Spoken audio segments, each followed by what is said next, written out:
The Generation Cowboys and Sports Talk. My dad, my partner, my co-host, CowboyJoe 64. I am the father. Just to get the Cowboys 2 good games to hopefully understand that they need to go receiver and go high with this next pick. Yeah, yeah, that's really what this is gonna be about. All right. Hello, everybody. You looking live at Generation Cowboys and Sports Talks. I'm the host, DJ I Tell You What, and I'm joined with uh, my our guest, my dad, Cowboy Joe 64, and our guest, Stargazer Sports, also known as Star. And so we're back with another one. And we're gonna be talking about some topics today that we think are pretty interesting, and we wanted to know what Star thought about it.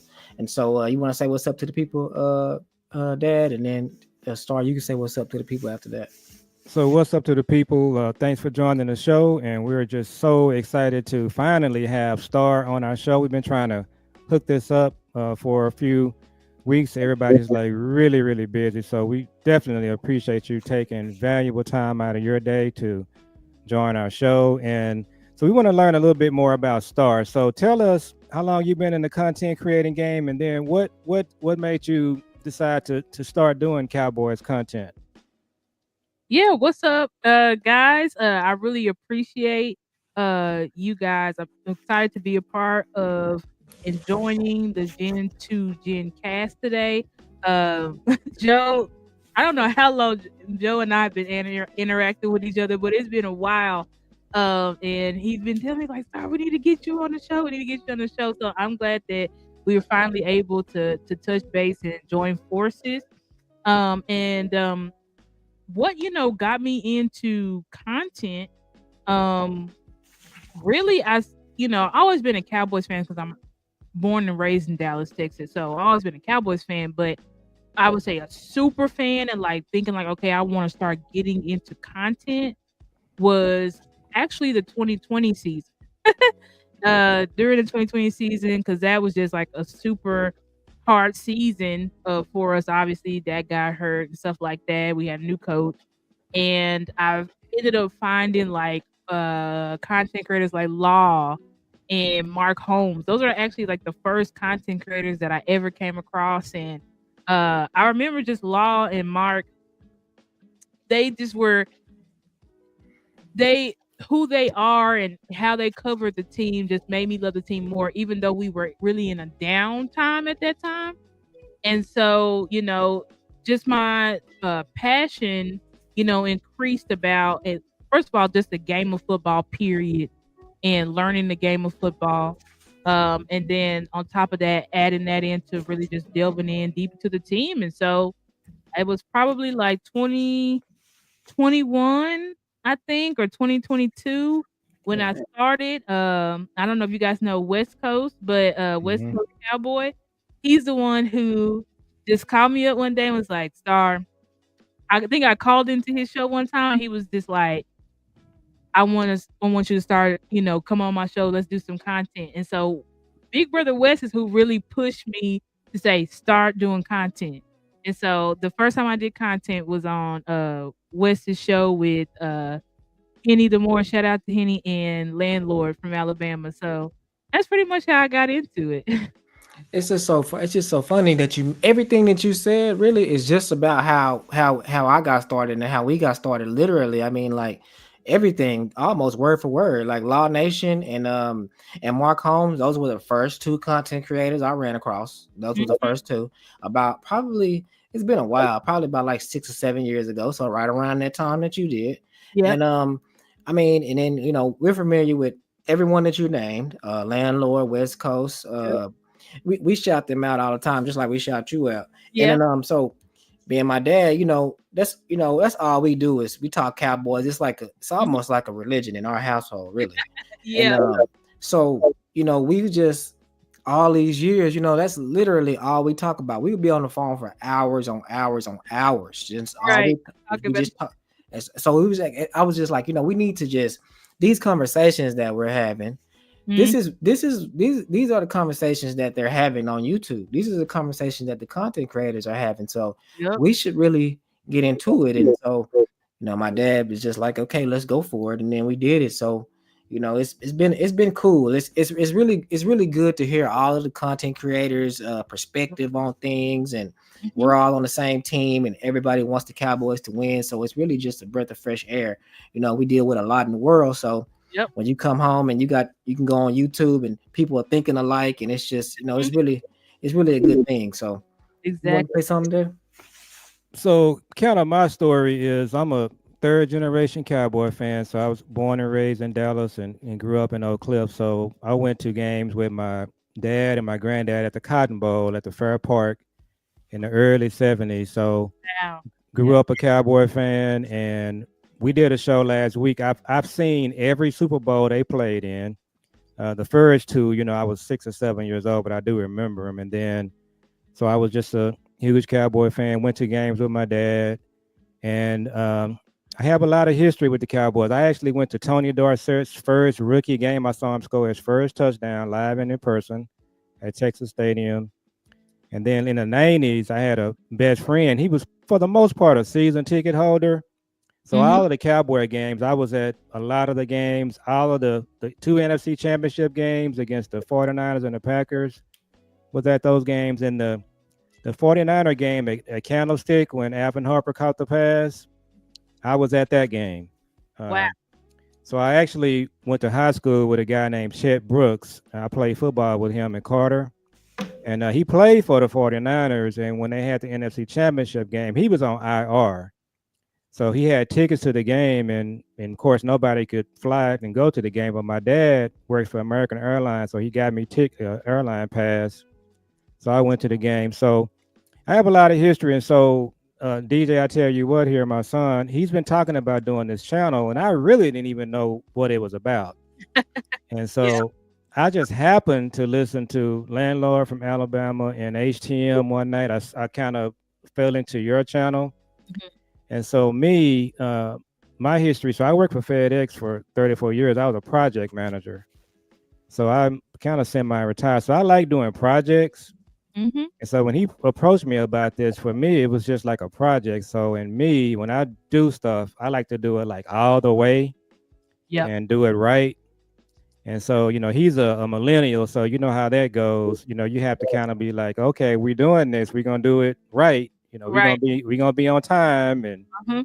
we're gonna be sharp, and that ain't always the millennials game plan. So, but no, it's been fun working with my son doing this project with him. So, but yeah, I've been a follower of yours, and you and we just always kind of communicate in Yep. Twitter. And boy, Yep. that Twitter game, sometimes it get kind of dangerous out there. When you listen to For the see the sure. comment, yeah. So it's always kind of interesting. So let's go ahead and get started because we don't want to keep you on too long. So I Yep. want to get your comments on what Dak said at the cancer benefit, and what was your reaction to that? It's been a lot of stuff that's been said about that. Yeah, to all of what he said, or just the thing that he's talked about as being close to the Eagles. Close to the Eagles. Yeah, so I mean, me personally, I understand both sides of the argument, right? I understand fans who are upset because they feel like his response was PC, very politically correct, and we're right there, that's kind of how they took it. And a lot of fans, I've actually been going to war with a lot of fans Mm-hmm. because I have a different take on why the Dallas Cowboys have not been as successful as the Philadelphia Eagles, because I'm saying, look, guys, we go against the Philadelphia Eagles. Dak historically owns the Philadelphia Eagles, right? So when Dak is talking about that, and he did say, he said, now, I don't want to bring up records because clearly they're the ones holding up the Lombardi. But in Dak's mindset, when he's talking about the Eagles, he's gonna be confident. And I think a lot of people, they asked him specifically, like, do you think y'all are close to the Eagles? Y'all match up well to the Eagles? That's probably what Dak's thinking. And he's like, yeah, I mean, I think. And then he talked about how, when you look at the teams, and be honest, this is why Cowboys fans were so mad at the NFC Championship, because you see two teams that you can beat. Like, and you're like, why aren't we there? You know what I'm saying? We just beat the Washington Commanders with our B team. So, and this is a team that went to the NFC Championship. And so people think it's a talent gap and stuff like that. And I'm not saying that right now, if you compare roster to roster, what's up, Twilight? If you compare roster to roster, that the Philadelphia Eagles, especially with all our injuries and stuff like that, that they aren't better. But I'm like, if you look at historically, and if you take out the injury and you just match up our roster, and I even did comparisons for our beat up B team roster versus Philly Super Bowl roster. And when you're looking at production, especially from our D line and stuff like that, like we're right there, guys. You know what I'm saying? Like people talk about Jalen Carter, Pro Bowler. I went and looked at Osa's stats, and I'm like, Osa's stats is more impressive than Jalen Carter's. But we were a losing team this year, and Osa is a guy that's under the radar. You know what I'm saying? And we're also the Dallas Cowboys, so we just don't get the acclaim or the awards. And we got to do. If we want to be in the Pro Bowl, you got to make history like Deron Bland, or make history like Trevon Diggs or whatever. Like you gotta be top of the top in order for Dallas Cowboys to make the Pro Bowl, or compared to the Eagles. You know what I'm saying? Like anybody do something good, they're like, "Woo, we put you in there." So I think ultimately, I do understand what Dak was saying. I think that. Oh, I need to get to my point. My point is that I think that the main issue, the main difference between us and Philly is the football culture. Philly puts football first. Yep. We put football second. What's first to us is clicks and views and publicity. Yep. And see, And that's because of Jerry Jones. But yeah, see, that's a great point. That's a great segue to what I was going to say. Is because I want to say it like this, and I want to go off the basis of last year the Philadelphia Eagles they got put out in the first round against Tampa Bay. That was just last year. Right. Okay, so but the difference is, and we got put out too in a disastrous fashion, but the thing is, they had a bad year at the end of the year. They collapsed pretty much. The Philadelphia Eagles did. But the difference is what you just said, Star. It's just the culture. And the top is Howie Roseman versus Jerry and Stephen Jones. What Howie Roseman did, he decided that he wanted to be a major player in free agency, and he wanted to go get Saquon. Yep. Okay, so he did that. They went and got a new offensive coordinator, our old offensive coordinator, Kellen Moore. Yep. Okay, they went and got Vic Fangio, a new defensive coordinator. Okay, the coordinator that always give Dak problems since the Broncos game. Yep. Okay, and so they did that. They also drafted well. Yep. They drafted well. Okay, now. Everything I just said that the Philadelphia Eagles did, the Cowboys, and I don't want to say the Cowboys because when it comes to the players, I think the players do put football first. It's the top of the organization. The top of the organization, they pretty much did everything that I just said, the opposite. The complete opposite. Right. They said we're not using free agency. Right. At all. We're not drafting straight up studs. We're drafting projects like Tyler Guyton. Right. Exactly. We're gonna throw out. We're not adding. Like how the Eagles they added. What's his name? Jahan Dotson. Even though he really didn't do a lot, but he catch a big pass in the Super Bowl. He did the first one. Yeah. So it's just like they added Jahan Dotson. Right. Added Jahan Dotson. They didn't add anybody. The thing with Philly did, and they taken all these teams is taking the way that we started doing things, which is shout out to Boss Cowboy. He coins it. He calls it former greats, Marshall's players, right? Players that were former first round picks or second round picks who kind of is not working out, for their team, and so they take them, right? And we do the same thing, but we don't play them. We had Dante Fowler, former first round pick. What do? Give him 15% of the snaps the whole year. Now he goes to Washington and he's balling out. Hmm. We He's a had champion now. he's right. He's literally went to the NFC freaking championship. They're taking these teams. Like people talk about we can't draft well. Well, why did the Chiefs and the Bengals and the everybody keep taking our players? The Washington Commanders, they took 4 or 5 of our players and went to the NFC championship. Hmm. Yeah. So when I'm talking about it's the culture though, Philly, they go and get these former great like Saquon. Nobody in a million years thought that Saquon or Derrick Henry was going to have the years that they had. I didn't. Nobody thought that, Hmm. right? They, Hmm. but granted, they go and these guys were cheap. Derrick Henry, $8 million. Golly. Yeah. Saquon, Saquon too. Saquon, cheap, Golly. cheap guys. Like Philly didn't go and just go crazy. They literally went and got. They said, okay, let's go get Saquon. Okay, let's go get Zach Baum. Historical special teamer. Okay, let's go get him. We think he can help us. Okay, let's go get Jahan Dodson. He ain't done anything for Washington, but maybe he can help us. Like how we just literally went and got Marshall's players Hmm. Hmm. through the draft, like we've been trying to do in one. But the difference is we do the money ball here.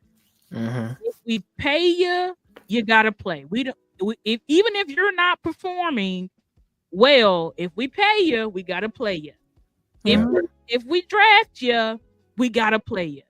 Compared to Philly, they paid Bryce Huff, but they said Bryce Huff, you will Was be benched for he the was inactive for the game? exactly. Like they don't play those games. They don't play money ball or contract ball there.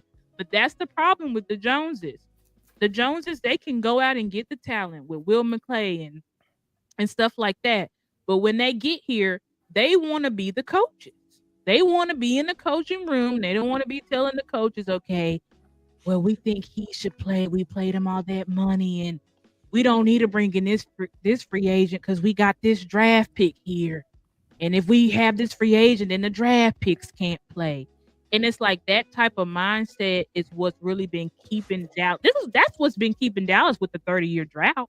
No, you're Yeah. absolutely right. I can give you two examples of what Star just said. Two recent examples. CD got his contract last year.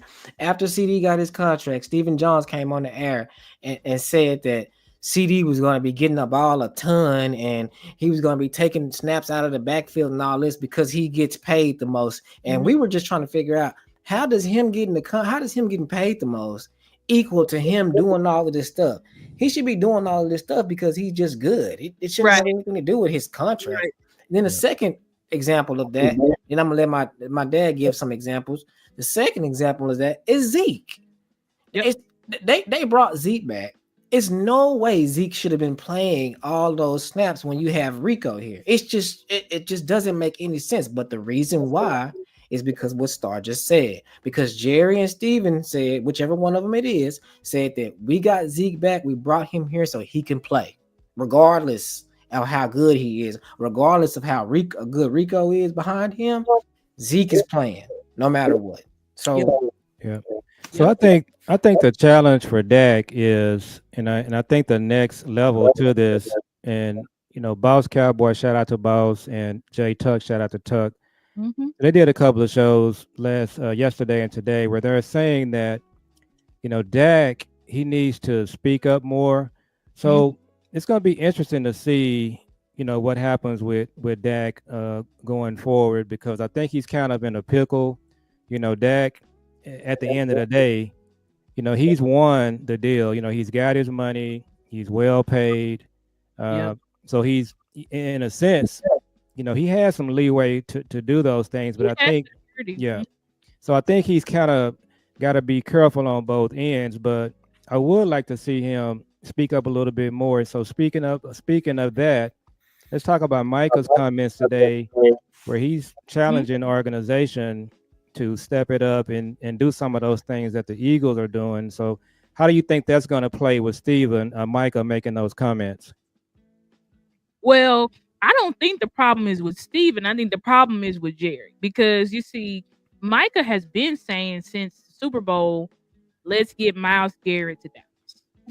We need to add players. We need to add key, impactful players. Then he comes out again today and says, we need to make a call to action to the front office because I don't want to just sit here and see everybody get better. And we just keep saying, we like our guys. We like our guys because it's not enough.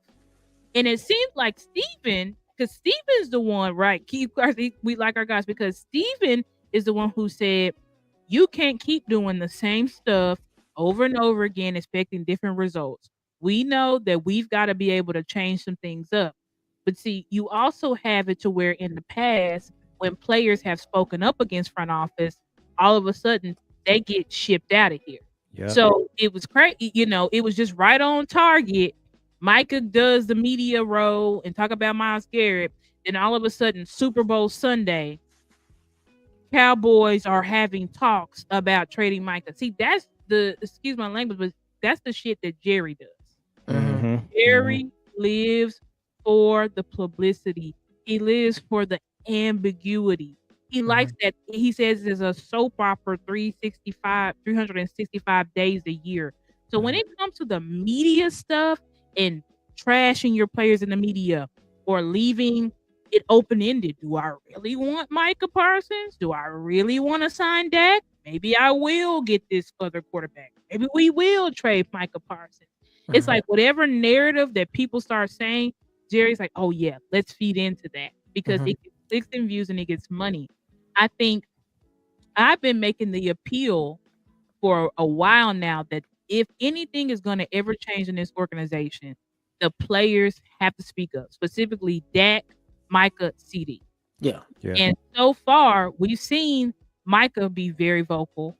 We saw CD come out the other day and tell the front office, aren't y'all tired of this? Aren't y'all tired of having us in the headlines every freaking offseason?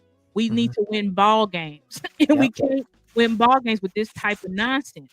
And so I just did a hour and 30-minute show before this one, making my appeal to Dak and telling Dak, like, Dak, there's so many people. We're so many real fans. Because sometimes I think these players, they just see the casual fans that's telling them after games, you need to die and, saying all types of, because people have said horrible stuff to Dak and his family. But it's like, Dak, root those people out. You have real fans, real people that go super, super duper hard for you, right? You have your players like Micah going live on there and saying Dak should have been the MVP. Y'all clearly stole it from him last year. Like, Micah don't have to say that at all, but he goes out there and says that because he's like, I'm gonna stand 10 toes down for my quarterback. So it's like, Dak, we need you to step it up when it comes to the dumb stuff that this front office does. Like, you can't continue with the mindset, oh, I love Jalen Tolbert and I love Jalen Brooks and I believe in my guys. That's great, Dak. You can believe in them all you want, but there's something called a talent gap. Oh yeah. We've seen Jalen Tolbert. We've seen Jalen Brooks. Great kids. They really want to learn. They really trying to do the best that they can. Jalen Tolbert led us in touchdowns, but that is not enough. Third and fifth and sixth round picks and undrafted free agents. Those are cool stories, but that is not enough to win us six. And so we need Dak to start being more vocal of the changes that he wants to see and things that we need. And we know. Now, Micah, I have a question for you. Do we have a concern with him speaking up? We saw, what happened to Luka a couple of weeks ago. And so do we have a concern that Micah can be Micah? Do we think he can be himself and be vocal and still be on the team? And do you foresee him being vocal, forcing them to get his contract done before April or before March when it would actually help the team versus doing it in September when it doesn't help the team? Yeah, because I'm nervous. I'm nervous. I am. I mean, we are nervous too. That's why we started the campaign, #877 pay Micah now. Because if we pay Micah now, it opens up, shout out to Patrick No.C. Walker, it opens up $18 million in cap space. And that's just Micah's deal. That's just Micah's deal. From CD, if you restructure CD and Dak, that opens up like $100 million. Yeah. We need the Joneses. I think what Micah and CD, listen, what we're asking them to do, it's not easy because we've seen players of the past speak out, they get shipped out. Like, Yeah. let's be honest, we've seen that continuously. I think Mhm. the difference though is CD just got paid. Yeah. Dak just got paid. They have the power.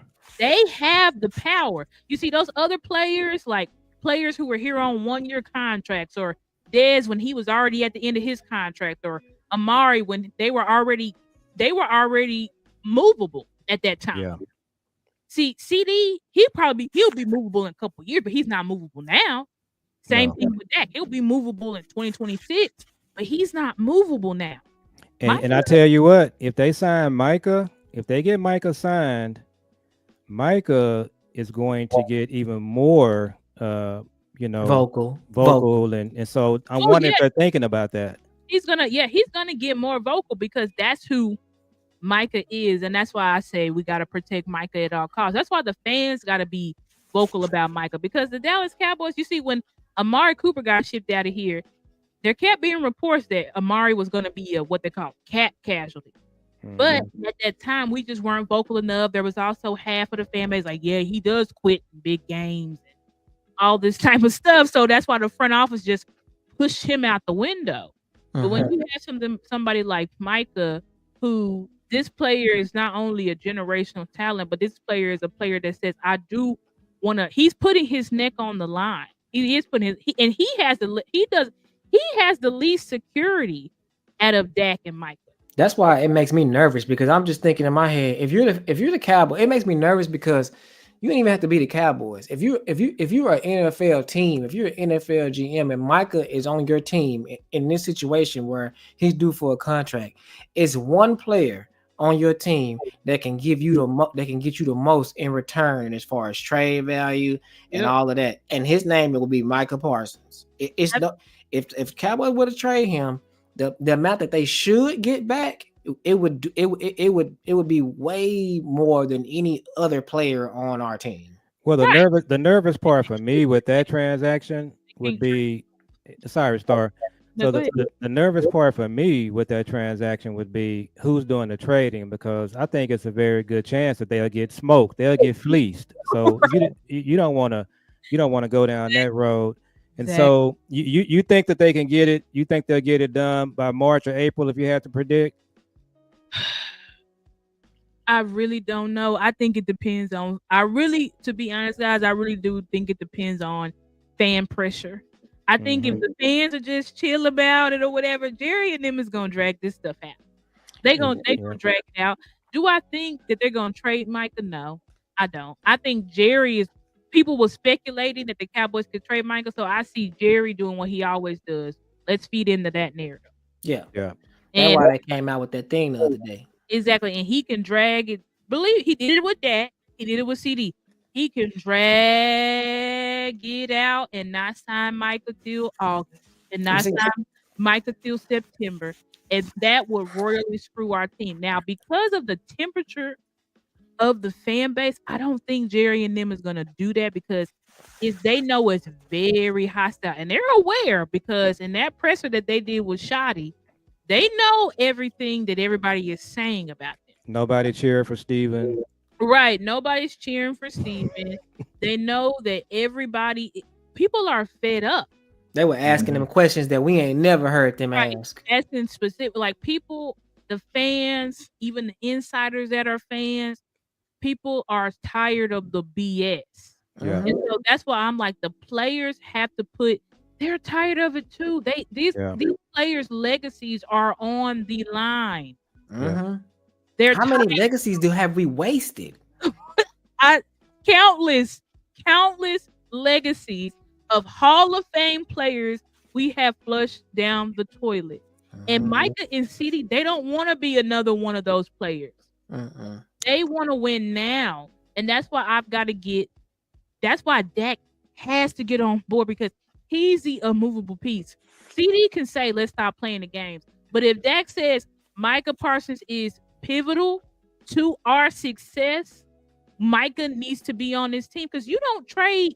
You see, the Cowboys, we're not stupid.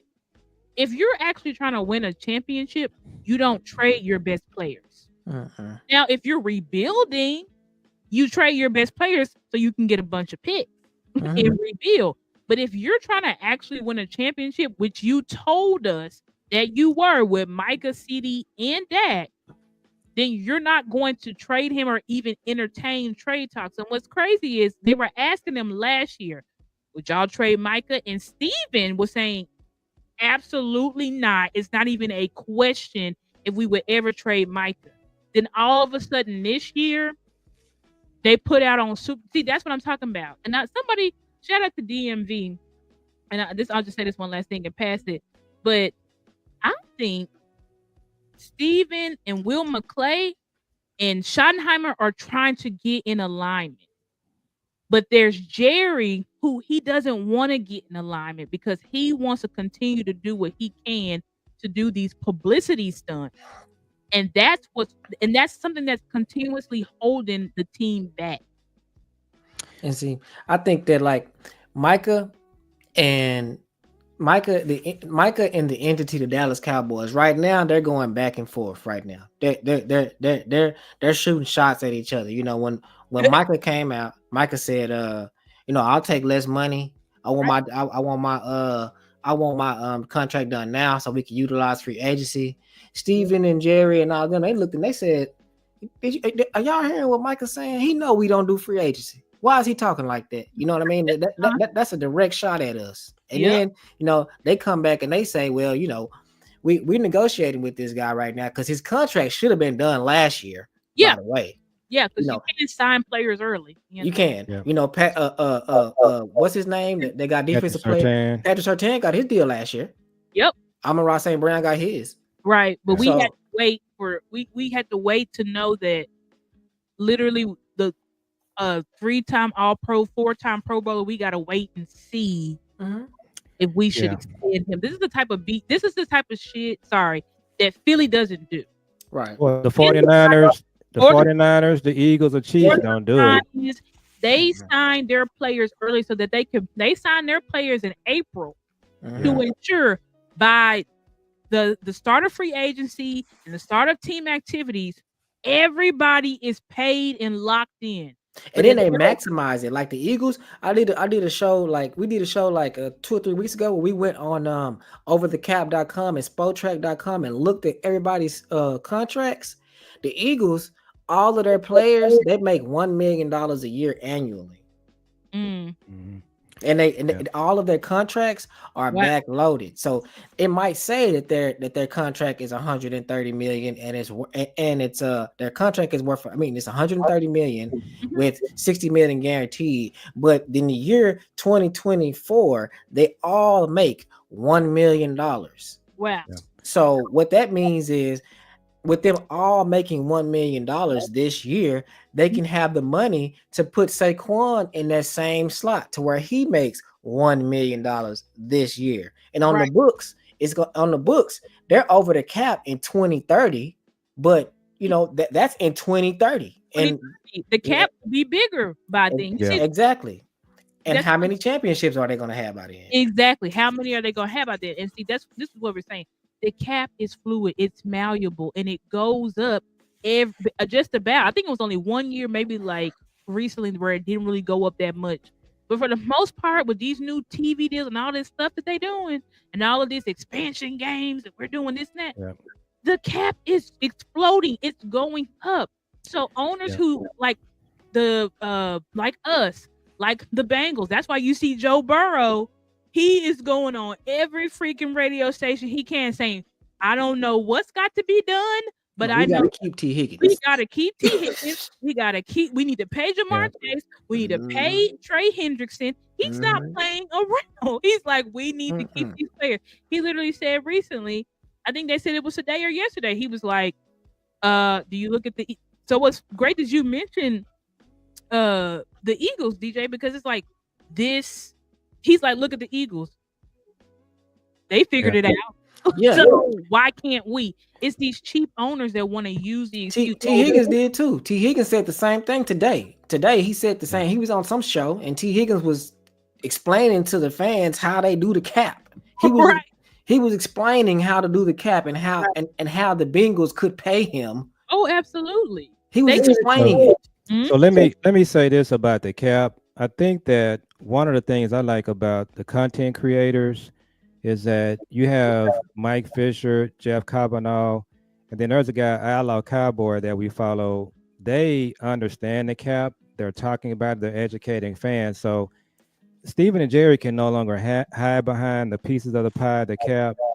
And so I think it's gonna all hit the fan in this Mhm. off season. And Yep. then and as we wrap up on Dak, and I'm gonna ask Star about Shadi. So I like to talk about kind of the history of the league. And so where I see Dak is where John Elway was at the end of his career star. So John Elway had been to 3 Super Bowls. He was 0-3. And there were a lot of people just down on John Elway. But what they did is they drafted Terrell Davis, running Mhm. back. They brought in Mike Shanahan, the coach.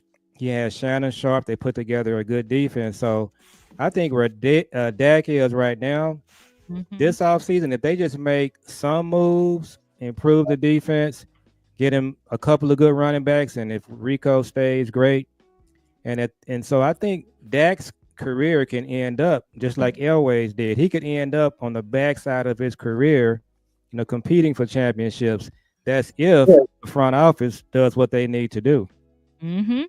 Yeah, I- because we've seen worse quarterbacks in Yeah. the championship games and in the Super Bowl, but it Right. takes a super team. And this I tell my dad this all the time. What makes me mad about the Cowboys is, what hurts my feelings, is that they can do the things that they need to do in order for us to get over the hump, but they Mhm. just simply will not do them. And it's just like, like this year. If me, you and my dad was running the Cowboys organization this year, we could get those things done. Right. We could get it done. We could get it done, but they just their ego. It's like they just will not do it. It's It just will like not change, and they that's just they just won't do it, and it's so simple. It's not like you don't have to rebuild. You just draft good, utilize free agency, get agency. just get some good. You gotta ask Star about our coaches, because I think that the coaches that they hired this year, with Brian Schottenheimer doing all these hires, I think they did a great job hiring coaches. So, Oh, Star, what do you think about Shadi? Just the overall hire and the coaches that he's bringing in. yeah. I mean, overall, I like Shotty, and personally, I have been thinking this is why I wasn't so outraged when we hired Shotty, is because I was thinking like, why not Shotty? Like, why not give him a chance? I know that because when I look at Shotty, he's a leader, right? A leader, high energy guy. When I went to training camp, at the start of this past season. Yeah, I went literally before this season. And you just see how Shotty really like galvanizes the men and really just like holds them accountable. And I'm like, wow, we have not had a coach like that in a while. And see, first I was thinking, or I don't know when the probably when did we last time we've had like a high energy coach? Uh, I maybe It's mean, been a minute. yeah, like it's Bill Parcells. Jason Garrett had fake energy. yeah, What I said was, if I had a choice between Garrett and Shotty, I would take Shotty every day and twice on Sunday, right. because I remember his dad. His dad, I was telling DJ, I tell you what, his dad back in the day, the only thing that with his dad is he went to 3 AFC championship games and he lost on like one play.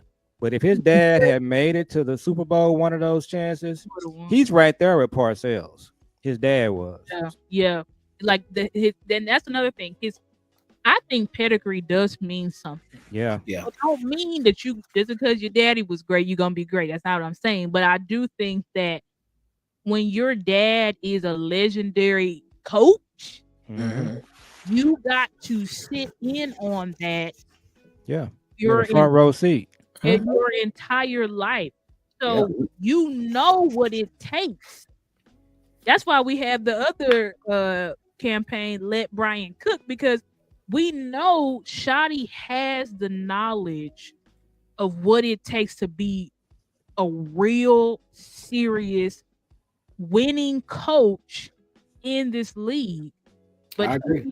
he needs to be allowed to be able to be himself and implement his own culture. He cannot have Jerry and Steven hovering over his neck. But I like what Shotty did, and something that I think is important is Dak threw shots at Mike McCarthy. See, everybody was focused on, the Philly comment that Yeah. they missed it. Dak said, I personally like what Shotty did with this hiring of the coaching Mhm. process.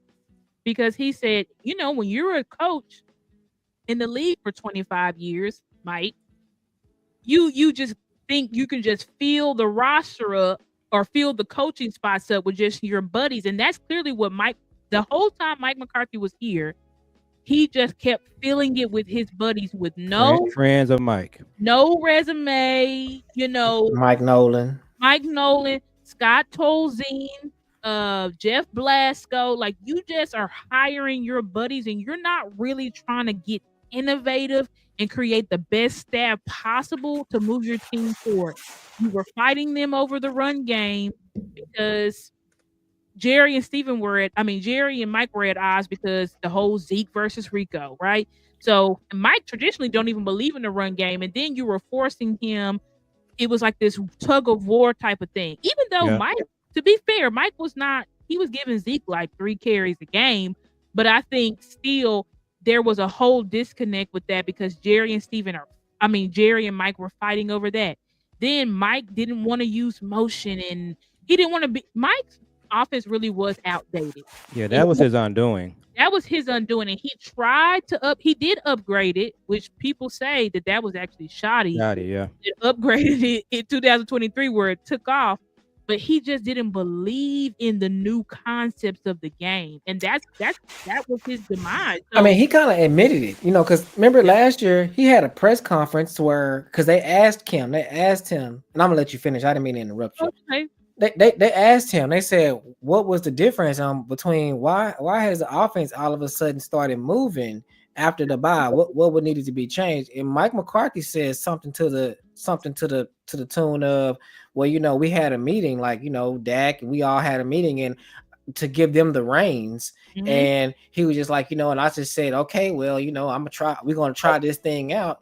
And that's what we did. And it was just like, well, he just kind of gave the offense to CD, Dak, and Shotty, and Right. that's what happened. Exactly And what happened. And yeah, then we see this year is almost like the offense regressed back to what it was yep. after the bye week in 2023. So I just wasn't, but I think a lot of that stuff did come from disgruntled employees. The Joneses did not do Mike McCarthy any favors at all. Right. It did look like sabotage. I mean, It was dysfunctional, yeah. It was dysfunctional. And then Mike McCarthy, he went out there and just like you just said, that's how he was acting. He was acting like, okay, it's my last year. Y'all not giving me no contract extension. right. Y'all gonna bring Zeke in here. Mhm. Okay. Y'all telling me that Zeke is gonna play? Okay. This is what I'm gonna do. I'm gonna do things my way, whether they work or not. And if y'all want Zeke to play, I know Zeke is not better than Rico, but I'm gonna play Zeke. Since y'all want to play Zeke, Rico gonna have a cough on this game, and he's not gonna be able to play because he got a cold. And then remember that game that Rico did real good, and then the next week Zeke was starting, and we was just like, "What's going on?" That was the direct result of Mike McCarthy and Jerry fighting or whoever. Yeah, the dysfunction, yeah. It was just dysfunctional, and I think, but ultimately, to get back to your question, Joe, I do think if Shotty is allowed to cook and be himself, that he will be a good coach. Now, if Jerry and them are trying to be fake coaches, then we know we're gonna encounter some issues. And clearly we already know. That's another thing. This is why we know Dak can speak up, because he came out and spoke out about Mike and said Mike was not able to do things on his own terms. Well, who was preventing him from doing things on his own terms. The front office. The front office. So this is what we're talking about. But I think I agree with you, DJ. The hires to me have been home runs. I think these are home run hires. Now, granted, we still got free agency, draft, and all that stuff to go through. But I think Clayton Adams. When's the last time we've had a creative running scheme? We haven't. That's been our downfall. Never had one. Like even when we had Linehan and we was running the ball, it wasn't about creativity. It was just like our line's better than you and our running back. We were just physically dominant. Right. We were just physically dominant. But like now we have somebody with creative mindset, creative scheme, right?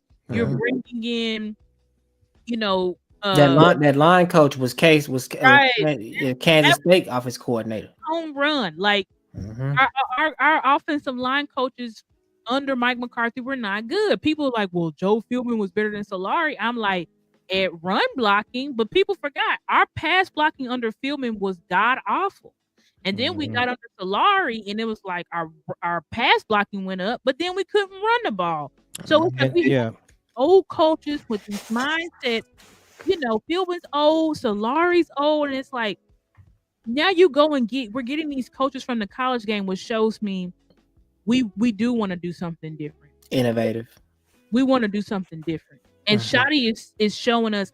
I want to do something different. I want to be able to, because people think we just gonna be. This ain't gonna be Marty ball. We just have to, ground it and pound it. It's gonna be some feel to that. But I think ultimately, I think our goal is we want to be that balanced team again. We want to be a team that if we want to run the ball, like Troy always says, he's like, yeah, we ran the ball a lot, but we could pass the ball as well as anybody. So we want to be that team to where we can run the ball, but also we can also pass the ball on you. And I think that Shotty is going to get Dak back to where he thrives, which is we have a run game and then play action off of that. And that's another thing Dak said, like, I want to do play action. That is one of Dak's strong suits. But yet we had him in offenses under Kellen that completely took that out of his game. So and Mike too. So where I want to go next. Sorry, DJ. So to that point, so I do have a concern. This is a question for both of you guys.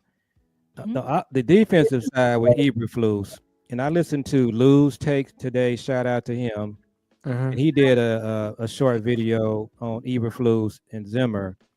So my concern with Eberflus is, we were in that aggressive style defense with Dan Quinn and with Zim. So what I was kind of confused about is why didn't they just stay with that type of defense versus going back to the bend but don't break style defense with Eberflus? And my concern is the defensive side of the ball, the home runs we're speaking about. To me, it's not really clear on that side.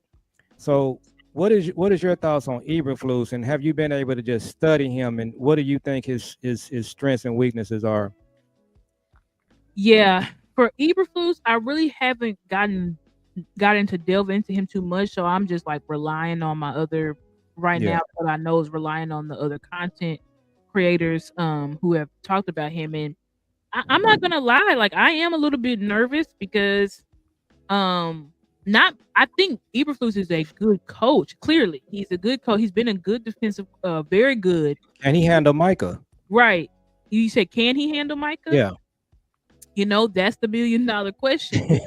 Can you handle Micah? Can you get Micah to buy in? Because the thing is, Zimmer was a very creative person, creative whiz, and he really brought, I loved the blitzing defense. You know what I'm saying? I love pressure defense. And why do you think Jerry and Steven went outside of that and didn't just hire someone off Zim's staff or someone in that realm? Why did they go a different way?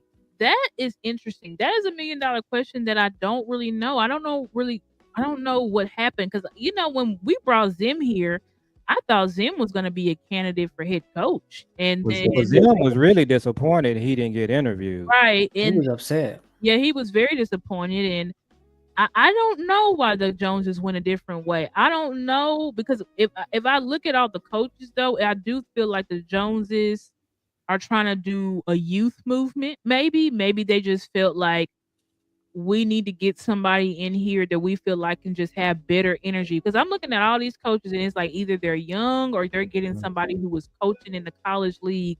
Because I feel like that's the new direction that they want to move in.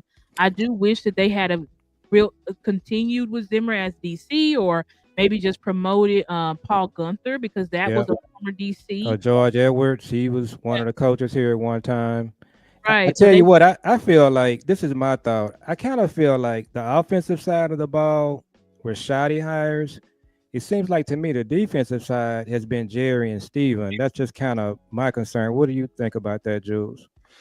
Um, yeah, I would say so. Now that you think about it, I'm thinking about Ken Dorsey. They wanted to bring in Ken Dorsey. Now Ken Dorsey would be brought in as an offensive coach, right? Yeah, that's and shoddy. he's off and he's Uh, gonna be our like pass game coordinator or something. yeah, I So mean, we yeah, got what you the said is. defensive line coach from the Jets. I really like that hire. That was Mhm. a good hire. So Yeah, that was the one outlier. The rest of the guys that Eberflus is hiring are really his guys. from And so there's Chicago. always Yeah, concern when you're just gonna hire your guys. I do like that he did go out and get White Cotton because White Cotton I feel is a serious defensive line coach. I like that yeah, one too. yeah. But the rest of them, I don't know. That's why I was like and I think we had a discourse about this, Joe, on Twitter, and I was like, listen, I'm concerned about defense. I was like, but just with Eberflus's pedigree as a DC, I know he's a DC, and I know that he's basically a linebacker whisperer. So I Mhm. just want to see I want to see is he gonna be? Micah said this. He said his main thing is creative. Are you gonna be creative? Are you gonna? I don't want to just see the same thing you did in Indianapolis. Like Okay. as a coordinator, you got to be able to upgrade your schemes and stuff like that. And so hopefully that's what Eberflus is doing because I want to see some differences. I don't want to just be the bend don't break, Yeah. boring defense. I just don't want that. So I'm hoping that Eberflus is gonna add some twists and turns to his defense that we're not expecting. See, now I have a theory, and I want y'all both to think about it. Y'all don't have to comment on this now. We will comment on it. I guess later or once the season starts or something. But I want y'all to think about this. Now, Eberflus and Shoddy. To me, what I'm thinking is my theory is they're both CEO type of guys, right? That's why I know Shoddy is. Shoddy is like a CEO type of coach, and he's holding them accountable and all of that. But the stars of the players, I mean the stars of the show, the juice is in these hires. The creativity is gonna come from all of these coaches that they're bringing in. So I'm thinking that Eberflus is gonna be kind of the same thing. Like he gonna be the CEO type of defense coordinator, where it's just like the juice is gonna be in the defensive line coach. And those assistants. Right, and those assistants. Now, don't forget that Eberflus was the linebackers coach when we had DeMarcus Ware, when we had Sean Lee his second year. Mhm. So I mean, he has a pedigree Yep. as far as his He had defensive Shaq coordinator game. Leonard when Shaq Leonard was that first team All Pro. I think his back is cooked now, but when Exactly. Shaq Leonard was one of the best linebackers in the league, that was under Eberflus. So, Right. So, and then like I tell my dad all the time, like, look, like these guys, the defense, like when you have a player like Micah, when you have these players like Overshown, when you have these such good players, it's really kind of hard to have a bad defense. Like these guys are all world at, Mhm. at whatever they do. I mean, like you could literally not have a game plan. Micah's still gonna make 2 or 3 impact plays. Right. So he could play if you don't tell Micah do nothing but just rush the passer, that's gonna impact the offense at some point during the game. Oh yeah. So I I mean, mean, yep. if you just told Micah, I want you to rush the quarterback, you can pick where you rush him from. You can be creative on your own. That would impact the game alone. So you got good corners like Bland. You don't have to have a game plan if you tell Bland, I want you to cover this guy the whole game. That's what you do. He gonna pretty much do a good job. Yep. So it's just like these coordinators. It's just like they don't have to be Einstein to come in here and get It's missing a a little okay bit. defense. Yeah, I feel you. I think. And sorry, I'm gonna let you finish. Well, they don't have to be Einstein to let it to for a good. I don't want to call us a great defense, but you want to. We have a good defense. We have a basic. We have a good foundational defense. All we have to do is add to it. Our cup is halfway empty on defense. We just Mm, have to add to it. And also, defense wins championships. We get that. mhm, But when you look at the defenses that make it to the NFC championship or further in the playoffs, I mhm. mean, they're good, but they're not the best defense at all time. Now, Philly was, I believe, Yeah, Philly but was. I think when San Fran went, they were like a top Yeah, defense. they were top. You know what I mean? But I mean, like, we're not far from that. yeah. We're And to not. go old school, when we were in the '90s, we Mhm. had the best defense. And Yeah. so you do. I think you got to start from the foundation of just having good players, like you guys say. So I'm willing to just wait and just kind of have faith in Eberflus. I do know this after what happened to him at Chicago. Mhm. He's going to come in here and he's going to give his best. He's not coming in here to, you know, because he kind of knows his reputation took a hit. Yep. So Mhm. whatever he has, you're gonna get his best coaching, and Mm. I agree with you guys. He's gonna let his assistant coaches coach. So let's go ahead and wrap. We've had Star on for an hour. We don't want to hold her too long. Tomorrow is a work day, so this is Yeah. the OG stepping in, and Yeah. so No, I do want to say this before we wrap up. Me and my dad were watching watching that Chicago game where Matt Eberflus forgot to call the timeout at the end of the Mhm. game. Mhm. During that game, after that game, my dad said the Cowboys gonna do something like bring him in here. That's and what he said. and that's yeah, exactly what happened. That was they. I mean, that I don't even think they didn't even. I mean, they interviewed other people, but they knew who they was picking. That But was big where it's like they knew. But I do think your Joe is right. Like it's gonna be like a Dan Quinn effect. Dan Quinn, remember we got Dan Quinn fired from the watermelon kick, but then mm-hmm, he came here, revived his name, yep, got him a head coach's job, took his team straight to the NFC Championship. should have So got and, this job. yeah, and on top of that, what did his front office do when he got there? They went bonkers in free they went agency. bonkers, and they got Oh, more money. This is another thing, they got $100 million to spend. right? This offseason, that's what I'm saying. Like this is what piggybacking off what Micah said. Like while we're standing pat and saying Yep, we like our guys, everybody else is stacking their teams and getting better. yep, So you can keep that we like our guys mindset, but your division is getting better. They are getting stronger. yep. Are You you a Star Wars fan? Kinda. Kinda. Okay. Well, you know what the Death Star is, right? Yeah. Mhm. Okay. What I've told Jules, I tell you what, the Eagles, the Commanders, they're building a Death Star. And we better understand what's going on. Look, one of the Commanders owners is Magic Johnson.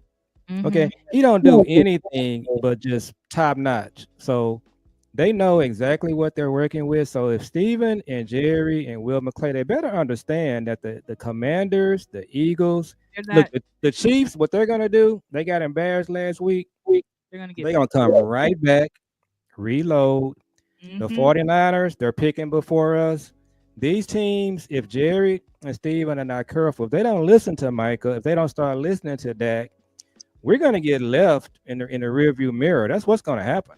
Oh Mhm. yeah, I believe that too. Cause it's like we've been, I say a thing where I'm like, elite quarterbacks can carry you to the playoffs, but they can't carry you through the playoffs. And I think the Cowboys, you always are relying because you looked in the deck, you looked in the Romo. So you always had these quarterbacks that was like, yeah, we can keep putting together, keep doing the bare minimum and hanging around the rim. But it's Mhm. like if you're trying to actually win a championship, you need to get better. You need to get a Robin to Micah. You Yeah. need to get a Robin to CD, and you Yep. need to solidify this run game, and you need to get D tackles, which I like our D tackles. I think we need to re-sign Osa. I would say re-sign Chauncey. He shouldn't cost a lot of money. He should be very cheap. It's like Mhm. re-sign these guys, Jordan add Lewis. Jordan Lewis, and then you add in a defensive tackle like Jeffrey Simmons, or you could get a Puna Ford. Like you don't have to just go all out because I really do think that Mozzie is coming along, and Osa had a crazy year, and I'm like, if this is Osa now, he gonna have an even. This guy had like 23 QB hits or something. I think he like led defensive tackles and pressures. Like Osa, Yeah, he had a good year. he had a A crazy great year. And then we like both the Michigan tackles in the draft. We like both of them. Yeah. Yeah. You So do. I'm like, if you want to add one of those, like by all means, like, but I really think that yeah, we've got to just do the things that we know we need to do to win in playoffs, which is stop the run and be able to run the ball. And you're picking 12, so it's easy to do. You picking 12, so you can get you some pieces. Screw it up. This is what I'm saying. I hope the Cowboys is like, don't overthink it. There's going to be a premium player sitting right there. I know. Just take him. Just take the like, player. don't overthink it. Pick that player. It's gonna be a player just staring at us with a blinking light. And you pick that player, and you get Puna Ford. He was showing out one of these playoff teams. I was like, we need to get him in the off season, and he's a free agent. So, but yeah, we just need to get better and stop this nonsense that we don't have to participate in free agency, and you know we'll be able to win a championship. It's not happening. So I think the hashtag, the movement of signing Micah, then the other hashtag, the other movement is we have to participate in free agency. So I think that's going to be the difference this offseason. So as we close, promote your channel. And do you have a Cash App that you want to promote? Oh yeah. First of all, I would say thank you guys so much for having me on. This was great. We got to do this again for sure. Just to touch base. Joe, we always talk, but me and DJ, we've never talked. This is the first time him and I get to interact, but this was a great opportunity. I really thank you guys for having me on. Y'all can find me on YouTube at Stargazer Sports, which is StarGazer Sports, sports. You can find me on Twitter, which is at the Stargazer, but in Gazer it's a 3 instead of an E, and then there's 2 R's at the end. You can find me on Instagram at Stargazer_sports. You can find me on TikTok at Stargazer.sports. And then you can find me on Facebook at Stargazer Sports Media. And my Cash App is just $ Stargazer Sports. So if y'all feel it in your heart to donate, that'd be great. If y'all would like to, please encourage y'all to subscribe to my YouTube channel if y'all haven't already, because I'm really trying to grow that. Maybe by the end of the year, I'll finally hit 1,000 subscribers. So, but I gotta start being consistent more of my content. But anyway, I really appreciate you guys having me on. This was a great show.